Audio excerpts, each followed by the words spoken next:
ఇదండి ఇలా మొత్తం తీసేసి ఒక డబ్బాకేసి ఇలా పెట్టేసుకుందాము. ఇట్లా పెట్టేసుకొని మనం ఎన్ని సంవత్సరాలైనా వాడుకోవచ్చండి. చూసారు కదండి, ఇవి కేజీ చింతకాయలండి. వీటిని శుభ్రంగా నీళ్ళలో నానబెట్టాను. ఇప్పుడు బాగా రుద్ది కడిగి పక్కకు పెట్టుకుందాం.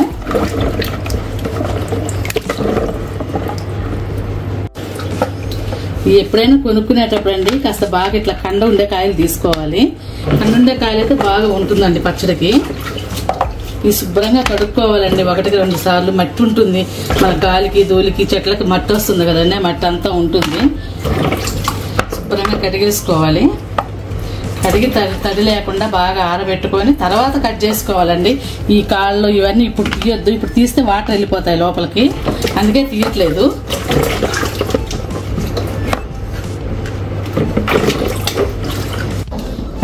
ఇదండి ఇలా కడిగి శుభ్రంగా ఆరబెట్టుకుందాం.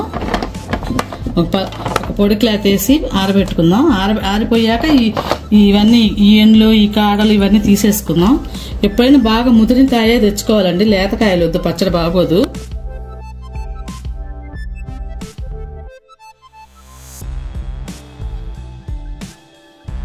చూసారు కదండి, ఇవన్నీ చిన్న చిన్న పీసుల కింద చేసుకున్నాను. పీసులన్నీ లాగేసుకున్నాను. చూడండి పీసులు ఎన్ని వచ్చాయి చెత్త. ఇప్పుడు ఇవి కేజీ చింతకాయలండి, 1/2 కేజీ ఉప్పు అండి, ఒక 3 స్పూన్లు పసుపు, ఇవన్నీ వేసి దంచుకుందాం. రండి ఎలా దంచాలో చూద్దాం.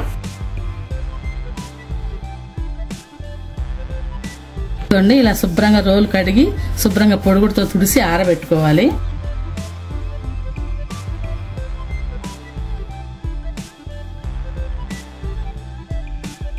కొన్ని చింతకాయలు, కొంచెం ఉప్పు,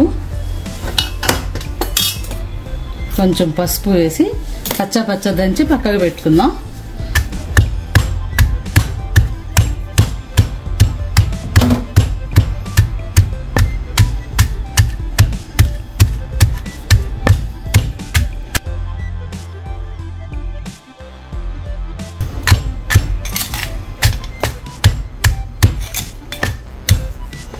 ఇవి ఇప్పుడు దంచి పెట్టుకొని ఒక వారం రోజులు అయ్యాక మళ్ళీ తిరగదొక్కుకోవాలండి.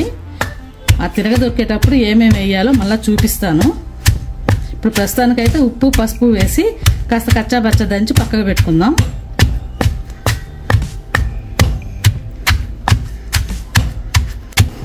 ఇదండి ఇలా కచ్చాబచ్చ దంచి ఒక డబ్బాలోకి తీసి పక్కకు పెట్టేసుకుందాం.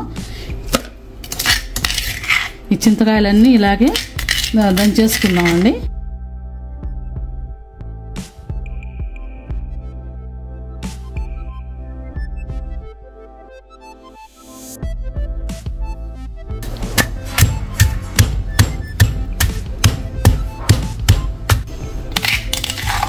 ఇదండి అయిపోయింది, మొత్తం దంచేసుకున్నాము. ఇది ఇలాగే మూత పెట్టి ఒక వారం రోజులు ఉంచుదాము, బాగా నానిపోద్ది. తర్వాత తిరగదొక్కేసుకునేటప్పుడు నేను చూపిస్తాను మళ్ళీ మీకు.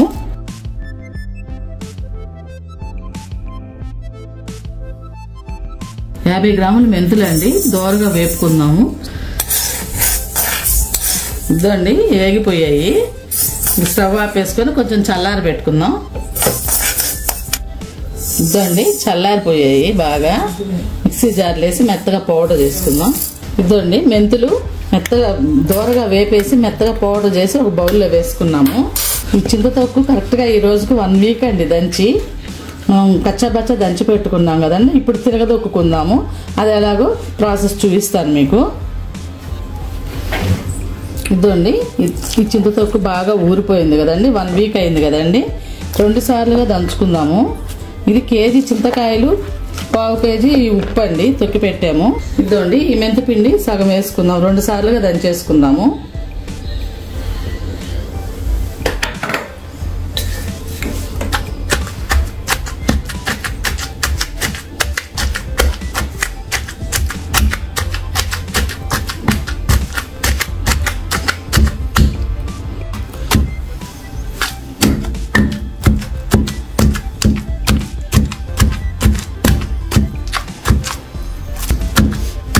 ఈ గింజలన్నీ బాగా నలిగిపోవాలండి, నానున్నాయి కదా త్వరగా నలిగిపోతాయి. బాగా ఊరిపోయింది చూడండి పచ్చడి, బాగా ఇట్లా మెత్తగా దంచి పెట్టేసుకున్నాము.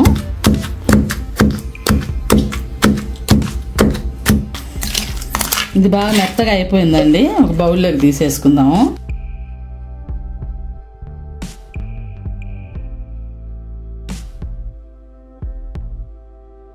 మళ్ళీ ఇంకా కొద్దిగా వేసుకొని దంచుకుందాం. నేను తక్కువగా కేజీ కొలతల్లో ఎందుకు చూపిస్తున్నానంటే అండి, కొత్తగా నేర్చుకునే పిల్లలు ఉంటారు కదండి, ఎక్కువ అంటే వాళ్ళు భయపడిపోతారు. వాళ్ళ కోసం నేను తక్కువగా చూపిస్తున్నాను చిన్న కొలతల్లో.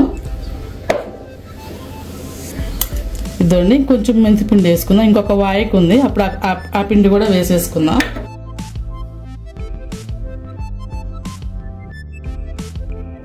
ఇలాగే మొత్తం దంచేసుకుందామండి మెత్తగా.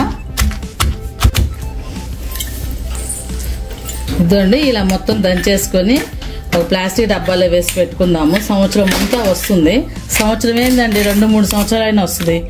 ఊర్ల దగ్గర అయితే 10 కిలోలు 20 కిలోలు తెచ్చుకుంటాము. తెచ్చుకొని శుభ్రంగా కడిగి పెద్ద రోళ్ళు ఉంటాయి కదండి, దంచి పెట్టుకుంటాము.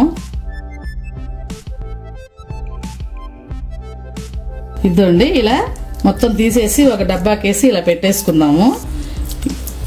ఇది మనం మెంతిపిండి వేస్తున్నాం కాబట్టి ఆ గింజలు కూడా ముదురుకాయ తీసుకున్నాం కదండి, ఆ జిగురు బాగా వస్తుంది. మెంతిపిండికి ఆ గింజలకి బాగా జిగురు వస్తుంది ముదురుకాయ అయితే. ఇట్లా పెట్టేసుకొని మనం ఎన్ని సంవత్సరాలైనా వాడుకోవచ్చండి.